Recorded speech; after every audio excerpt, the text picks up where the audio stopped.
জীবন দিতে হলে জীবন দিতে প্রস্তুত রয়েছি। সন্তানদেরকে যদি এতিম করতে হয় সেজন্য আমরা প্রস্তুত রয়েছি। স্ত্রীদেরকে যদি বিধবা করতে হয় সেজন্য আমরা প্রস্তুত রয়েছি।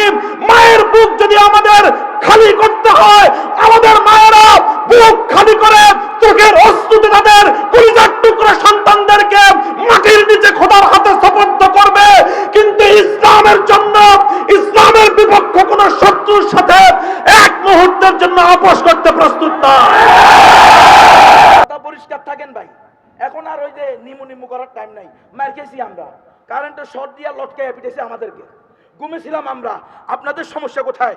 আমরা উম্মার ঈমান হেফাজতের জন্য প্রয়োজনে কল্লা দিয়ে দিব, কিন্তু তাগুতের কাছে মাথা নত করব না ইনশাআল্লাহ। জেল জুলুমের ভয়ে কথা পরিবর্তন করা যাবে না। জেল জুলুমের ভয়ে মুসলমানদের ইসলামী সিলেবাসকে নাস্তিক্যবাদের সিলেবাসে পরিণত করা যাবে না। যারা জেল খাটতে তৈরি নাই, যারা ফাঁসিতে ঝুলতে তৈরি নাই, যারা গুম হইতে তৈরি নাই, তারা হেফাজতে ইসলামের নেতৃত্বে থাকবেন না, তারা মুসলমানদের বেফাকের নেতৃত্বে থাকবেন না। সবার আগে যেটা আমাদের দরকার সেটা হলো ঐক্যবদ্ধভাবে একজন আমিরের আন্ডারে আমাদের আনুগত্য ঘোষণা করা। আমি ব্যক্তিগতভাবে আমির মুহতারম আল্লামা শেখুল ইসলাম মহিবুল্লাহ বাবনগরী হাফিজুল্লাহর কাছে আমি আমার আনুগত্য ঘোষণা করলাম, আমি আমার বায়াত ঘোষণা করলাম।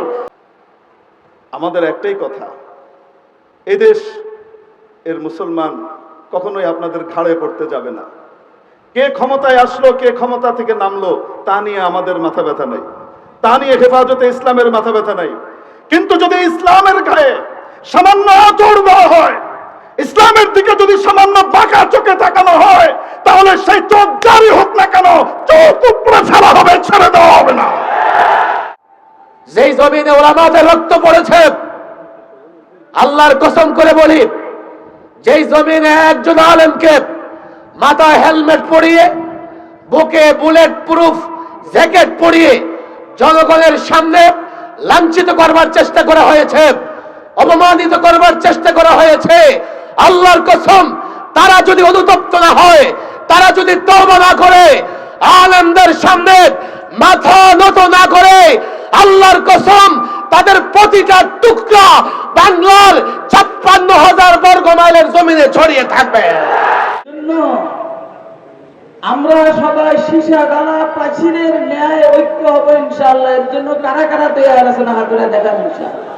স্পষ্ট পয়গাম, সব অন্যায়ের ক্ষমা রয়েছে, গাদ্দারি আর বিশ্বাসঘাতকতার কোনো ক্ষমা নাই। যারা গাদ্দার এবং বিশ্বাসঘাতক হিসেবে পরিচিত হবে, প্রমাণিত হবে, আগামী দিনে তাওহীদি জনতা তাদেরকে ঠাঁই দেবেন না ইনশাআল্লাহ। আল্লাহর জমিনে আল্লাহর দ্বীনের ঝান্ডা সমুন্নত রাখতে, আল্লাহর পয়গম্বরের ইজ্জতের হেফাজত করতে, এদেশের নাস্তিক্যবাদকে রুখতে, এদেশে ইসলামকে উপড়ে ফেলার সকল ষড়যন্ত্রকে রুখার জন্য যদি এর চেয়ে বড় ত্যাগ এবং কোরবানির প্রয়োজন হয়, হাসি মুখে আমরা সেই ত্যাগ করতে প্রস্তুত রয়েছি। জীবন দিতে হলে জীবন দিতে প্রস্তুত রয়েছি। সন্তানদেরকে যদি এতিম করতে হয় সেজন্য আমরা প্রস্তুত রয়েছি। স্ত্রীদেরকে যদি বিধবা করতে হয় সেজন্য আমরা প্রস্তুত রয়েছি। মায়ের বুক যদি আমাদের খালি করতে হয়, আমাদের মায়েরা বুক খালি করে চোখের অশ্রুতে তাদের কলিজার টুকরা সন্তানদেরকে মাটির নিচে খোদার হাতে সুপর্দ করবে। কিন্তু ইসলামের জন্য, ইসলামের বিপক্ষে কোন শত্রুর সাথে এক মুহূর্তের জন্য আপোষ করতে প্রস্তুত না।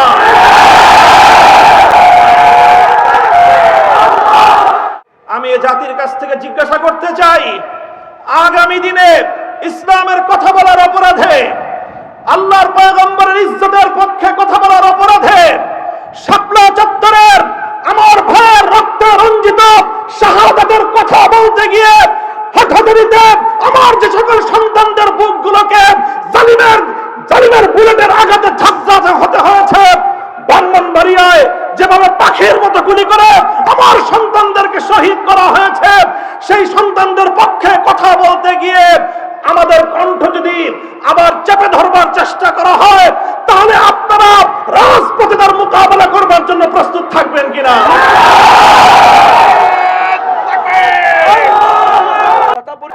জেল জুলুমের ভয়ে কথা পরিবর্তন করা যাবে না। জেল জুলুমের ভয়ে মুসলমানদের ইসলামী সিলেবাসকে নাস্তিক্যবাদের সিলেবাসে পরিণত করা যাবে না। যারা জেল খাটতে তৈরি নাই, যারা ফাঁসিতে ঝুলতে তৈরি নাই, যারা গুম হইতে তৈরি নাই, তারা হেফাজতে ইসলামের নেতৃত্বে থাকবেন না, তারা মুসলমানদের বেফাকের নেতৃত্বে থাকবেন না। যদি থাকতে হয় নিজের জান, নিজের মাল, নিজের সন্তান, নিজের বংশ সব কিছুকে প্রয়োজনে রিস্কে ফেলতে হবে। যতদিন আল্লাহর জমিনে আল্লাহর দ্বীন কায়েম হবে না, আল্লাহর জমিনে আল্লাহর শরিয়া বাস্তবায়ন হবে না, ততদিন আমাদের এই সংগ্রাম চলতে থাকবে, নাস্তিকরা যতই বাধা দিক না কেন। কথা পরিষ্কার থাকেন ভাই, এখন আর ওই যে নিমু করার টাইম নাই। মার খেয়েছি আমরা, কারেন্টের শর্ট দিয়া লটকে পিটেছে আমাদেরকে, ঘুমেছিলাম আমরা। আপনাদের সমস্যা কোথায়? আমরা উম্মার ঈমান হেফাজতের জন্য প্রয়োজনে কল্লা দিয়ে দিব, কিন্তু তাগুতের কাছে মাথা নত করব না ইনশাআল্লাহ। এক নম্বর এলেম অর্জন হয়েছে, মুসলমানদের ঐক্যের বিকল্প নাই। এখন আমরা তো সব মুসলমানদের ঐক্য করতে পারবো না, অন্তত আমি বলবো যে ওলামায়ে কেরামের ঐক্যের বিকল্প নাই। আমরা কি সবাই ঐক্য হতে পারবো ইনশাআল্লাহ? কার কার ঐক্য হওয়ার মানসিকতা আছে একটা হাতে দেখালে খুশি হবে। এর জন্য জরুরি বিষয় হইল তাওয়াজু, বিনয়। তাওয়াজু, বিনয় যদি হয় তা আমরা ঐক্য হতে পারবো ইনশাআল্লাহ। এই জন্য আমরা সবাই সীসা ডালা প্রাচীরের ন্যায় ঐক্য হবো ইনশাআল্লাহ। এর জন্য কারা কারা তৈরি আছেন হাতুড়ে দেখান ইনশাআল্লাহ। अब फतह मुबी फटते रहो तुम, सैलाब सिफत बढ़ते रहो तुम। अब फतह मुबी फटते रहो तुम, सैलाब सिफत बढ़ते रहो तुम। तूफान की तरह छटते रहो तुम, दरिया ही नहीं पाक समंदर भी कंगालो। आए लश्कर इस्लाम के जांबाज जियालो, तुम खालिद दर्रार की अजमत का निशान हो, तुम कासिम महमूद की गैरत का बयान हो, तुम तारिक टीपू के अज़ाइम का जहां हो। डट जाओ अगर तुम तो ज़माने को झुका लो, आए लश्कर इस्लाम के जाबाज जिया लो। आए मिंबर मेहराब के पुरजोश खतीबो, आए गर्म सुबुन शायर फनकार अदीबो। आए मिंबर मेहराब के पुरजोश खतीबो, आए गर्म सुखुन शायर फनकार अदीबो। अब अपना कलम अब अपना लाठी तोड़ के तलवार बना लो, आए लश्कर इस्लाम के जाबाज जिया लो। तेरा संत इंशाअल्लाह, क्योंकि तेरा से नातुल देखें। সালাম। জেলখানার ব্যবস্থা করেছিল, মামলা হামলা হুলিয়া বহুত কিছু দিয়েছিল। বাহ্যিকভাবে মনে হয় যে এটা অনেক বড় ক্ষতি করে দিয়েছে আমাদের। আমি আপনাদেরকে বলবো ক্ষতি 4 আনারও করে নাই, 16 আনা আগিয়ে দিয়েছে। নিজেদের জন্য গর্ত খুঁড়ে তার উপর দিয়ে আমাদের পার হবার ব্রিজ করে দিয়েছে। এই জেল জুলুমের মাধ্যমে আলেম ওলামার সাথে তৌহিদি জনতার গোটা দেশের মানুষের আস্থার যে অটুট সম্পর্ক তৈরি হয়েছে, এটা বিচ্ছিন্ন করা কিয়ামত পর্যন্ত সম্ভব নয়। ঠিক না? এই সেতুবন্ধন এবং এই ব্রিজটা তৈরি করে দিয়েছেন ওনারা। আজকে গোটা জাতি এবং দেশ আলেম ওলামা এই তৌহিদি নেতৃবৃন্দের পেছনে ঐক্যবদ্ধ। আমাদের একটাই কথা, এই দেশ এর মুসলমান কখনোই আপনাদের ঘাড়ে পড়তে যাবে না। কে ক্ষমতায় আসলো, কে ক্ষমতা থেকে নামলো, তা নিয়ে আমাদের মাথা ব্যথা নেই। তা নিয়ে হেফাজতে ইসলামের মাথা ব্যথা নাই। কিন্তু যদি ইসলামের গায়ে সামান্য আতর দেওয়া হয়, ইসলামের দিকে যদি সামান্য বাঁকা চোখে তাকানো হয়, তাহলে সেই চোখ জারি হোক না কেন, চোখ উপড়ে ফেলা হবে, ছেড়ে দেওয়া হবে না। নসরুম মিনাল্লাহি ওয়া ফাতহুন করিব। আসসালামু আলাইকুম ওয়া রাহমাতুল্লাহি ওয়া বারাকাতুহু। নির্যাতনের এমন একটা সময় গেছে 21 থেকে 24-এর এ পর্যন্ত, আমার কাছে মাঝে মধ্যেই মনে হয় 1857-এর পরে ওলামাদের উপরে ইংরেজ বেনিয়ারা যে নির্যাতন টর্চার করেছিল, সেই নির্যাতন টর্চারের নমুনা আরেকটা আমরা এই যুগে এসে দেখেছি। আজকে আল্লামা মুহিবুল্লাহ বাবা নগরী সাহেব আমাদেরকে ডেকেছেন, আমরা মনে করি হজরতের দোয়া নিয়ে যাব। এটা গতানুগতিক কোনো প্রোগ্রাম না, আগে থেকে এত বড় প্রোগ্রামের কোনো উদ্দেশ্য হজরতের ছিল না। আমাদেরকে ডেকেছেন, দাওয়াত দেবেন। আমি সংক্ষিপ্ত একটা কথাই বলতে চাই। মোহাম্মদ আলী জওহার যে কথা বলতেন, কাতলে হুসাইন দর আসল মরগ ইয়াজিদ হ্যায়, ইসলাম জিন্দা হোতা হ্যায় হর কারবালা কে বাদ। নির্যাতন সহ্য করেছে ওলামা একরাম, কিন্তু তোমরা তোমাদের পতন ডেকে এনেছো। কেউ বলতে পারে হুজুর কোথায়, আমরা তো আছি। না না না, এই থাকা সেই থাকা নয়, আছো বটে, তোমাদের ঘুম আল্লাহ হারাম করে দিয়েছে। তোমাদের ভেতরে আল্লাহ এত বিচ্ছিন্নতা, এত গ্রুপিং তৈরি করে দিয়েছেন। এখন তোমাদের একজনের সাংসদ, তার লাশের টুকরা পর্যন্ত খুঁজে পাওয়া যাচ্ছে না। যেই জমিনে ওলামাদের রক্ত পড়েছে, আল্লাহর কসম করে বলি, যেই জমিনে একজন আলেমকে মাথায় হেলমেট পরিয়ে, বুকে বুলেট প্রুফ জ্যাকেট পরিয়ে জনগণের সামনে লাঞ্ছিত করবার চেষ্টা করা হয়েছে, অপমানিত করবার চেষ্টা করা হয়েছে, আল্লাহর কসম, তারা যদি অনুতপ্ত না হয়, তারা যদি তওবা না করে, আলেমদের সামনে মাথা নত না করে, আল্লাহর কসম, তাদের প্রতিটা টুকরা বাংলার 56,000 বর্গ মাইলের জমিনে ছড়িয়ে থাকবে। পরিষ্কার বলছে, পরিষ্কার বলছে, আমরা প্রতিশোধে বিশ্বাসী নই, আমরা প্রতিশোধকামী নই। কথা বলেছে ইসলামের জন্য, কথা বলি ইসলামের পক্ষে, দেশের পক্ষে।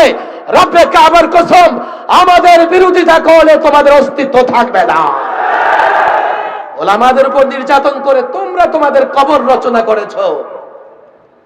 ওলামাদের উপর নির্যাতন করে তোমরা তোমাদের পরকালকে ধ্বংস করে দিয়েছো। তওবা করো, ওলামাদের সামনে নত হও, মাফ চাও, না হলে আল্লাহর কসম তোমরা তোমাদের পরিণতি, তোমাদের দলের লোকজনের পরিণতি নিজ চোখে দেখে যাবে। আজকে হেফাজতের এই সম্বর্ধনা বা দোয়া সবাই, আমি হেফাজতের যারা নির্যাতন সহ্য করেছেন লম্বা সময়, আমি তাদের নিয়ে বড় আশাবাদী।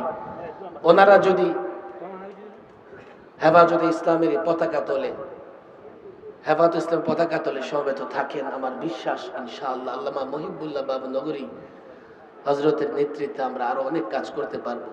আল্লাহ তৌফিক দান করুন। ওমা তৌফিকি ইল্লা বিল্লাহ ওমা আলাইনা ইল্লা সম্মানিত সংগ্রামের উপস্থিতি, এ পর্যায়ে সংক্ষিপ্ত আকারে মূল্যবান বক্তব্য রাখবেন